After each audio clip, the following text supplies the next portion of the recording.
I call the member for O'Connor. Thank you, Mr Deputy Speaker. And I rise to draw attention to the House to the plight of expectant mothers and their families in my hometown of Katanning, a regional service hub in the heart of the electorate of O'Connor. The town of Katanning has a population of around 4,500, but it services a hinterland of an additional 10,000 people.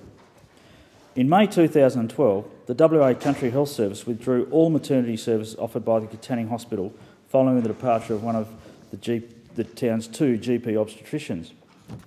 My wife Tanya and I were blessed to have all of our 4 children delivered amongst friends and family by the wonderful Katanning Hospital maternity staff, some of whom we've known all our lives. Order. A division has been called for in the House.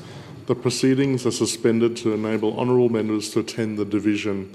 The proceedings will resume when the Chair of the Federation Chamber is resumed at the conclusion of the division or subsequent divisions.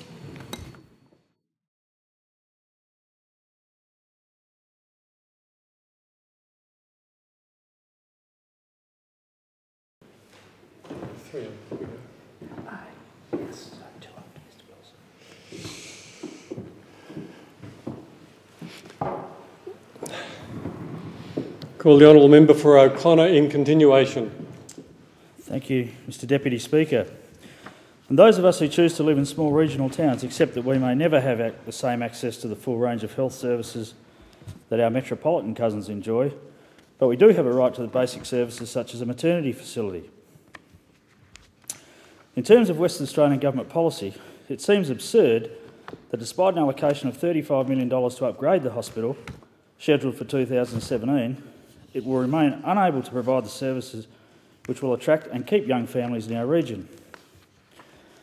Mr Deputy Speaker, while it may seem indulgent to use this grievance debate to discuss an issue critical to my hometown, the reality is that attracting and keeping suitably qualified medical practitioners is a problem for almost all the towns across my electorate.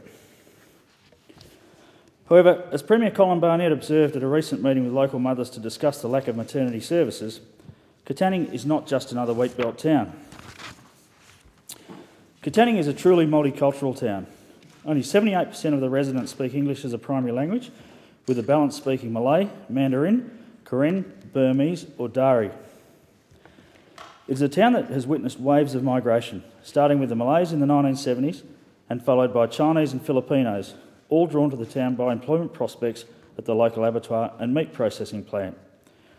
More recently, refugees from conflict zones of Africa and Afghanistan and displaced people such as the Karen have been settled in Katanning through humanitarian relief programs. More than 40 different ethnic community groups are represented in our community.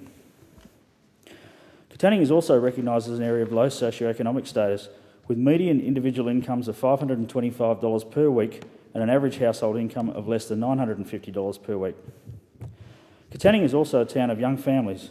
Children under the age of 14 make up 25% of our population. So where are all these babies born?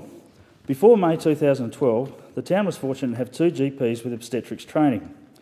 Between them, they provided a 24-hour on-call obstetrics service to the Katanning Hospital. Midwives would manage the low-risk deliveries with obstetrics backup available if required. Emergency caesareans, as well as elective caesareans, were performed on a regular basis.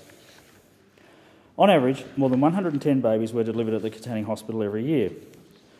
The departure of one of the town's 2 GP obstetricians forced the suspension of not only obstetrics deliveries, but all childbirthing services in Katanning.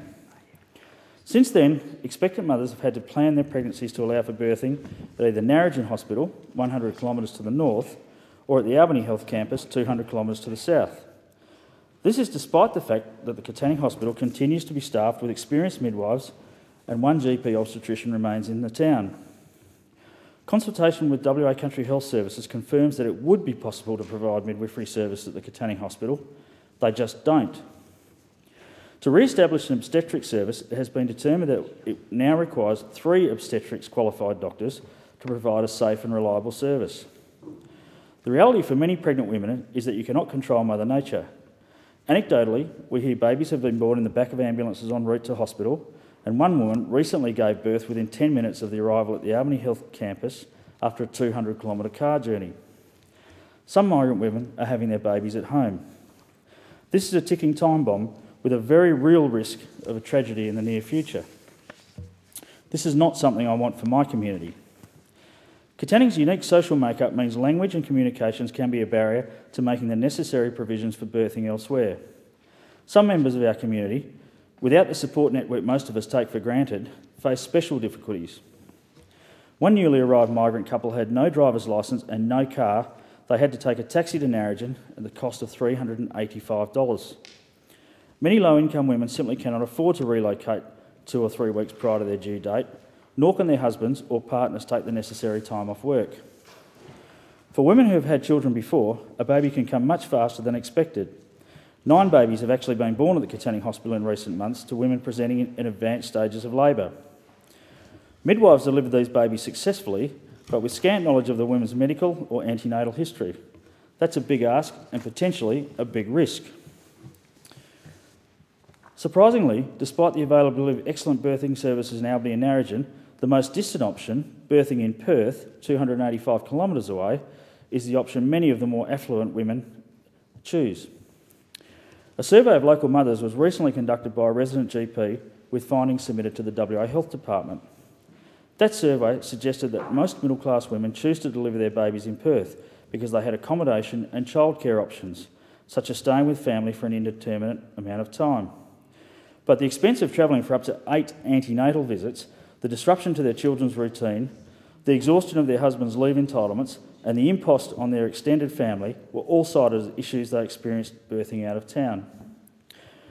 Given the choice, every woman surveyed indicated they would have chosen to give birth in Katanning, were it possible, even if there is no specialist obstetrician or anaesthetist available. Earlier this year, research teams of health professionals from the University of Sydney, the University of Queensland, the University of British Columbia, the University Centre for Rural Health in Lismore, the University of Wollongong and the Southern Cross University visited Katanning to assess whether the town fits as an internationally conceived model which identifies areas in need of birthing facilities. This model, the Australian Rural Birthing Index, suggests that Katanning has the combination of factors that necessitate a local birthing services. Those factors are a large reproductive age population, high actual birth numbers, and a combination of indices of social disadvantage affecting access to distant birthing services. The outcomes of this study are not yet published, but outcomes from studies in far north Queensland and rural Victoria suggest that Katanning Hospital is, at the very least, eminently suitable for a midwife-driven delivery service, with professional backup from the excellent regional facilities in Albany and Narrogin. The Katanning Hospital should be able to provide a low-risk or level 2 birthing option with its existing staff of midwives and the local GP. Of course, offering a full maternity service at Katanning would require further obstetric capability. For the past 2.5 years, there has been a recruitment drive to secure suitably qualified doctors, as well as incentives to encourage upskilling of the local GP workforce. Unfortunately, all to no avail. Meanwhile, Narrogin Hospital enjoys the luxury of 3 GP obstetricians plus a general surgeon with caesarean capabilities, just an hour and a quarter drive away. So could the 2 hospitals collaborate to enable a full service to operate at both locations? Premier Colin Barnett recently attended a community meeting to hear the views of the Katanning mothers. I thank him for his time that he spent respectfully hearing the views of every woman present on that day. Women came to share their own experience or tell the story of migrant women who could not speak for themselves. The message Mr Barnett relays to his Health Minister will, hopefully, be that Katanning is a community in need of a birthing service.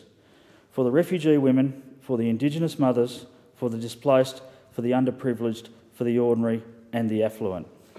Because every local woman deserves the opportunity to birth in a purpose-built facility such as the maternity ward at the Katanning Hospital, supported by a group of skilled and dedicated professionals and surrounded by the familiar faces of their loving family and friends. I started this fight long before I came to this place. In every community, there are strong leaders who make a real difference, and Katanning is lucky to have one of them in Paula Bolto. Paula gave birth to her first 3 children in Katanning, and then she had to go to Albany for the birth of her 4th, Lucy, because by that time, Katanning's maternity facility was not available. Paula was one of the fortunate ones. Her circumstances meant she was able to relocate to Albany for 3 weeks before Lucy's birth. But she knew that it was not easy for many others in our community. Paula and I decided to do something about it. She established the Save Our Maternity Hospital lobby group, and within 3 weeks we had a petition with nearly 5,000 signatures calling for the reinstatement of a maternity facility.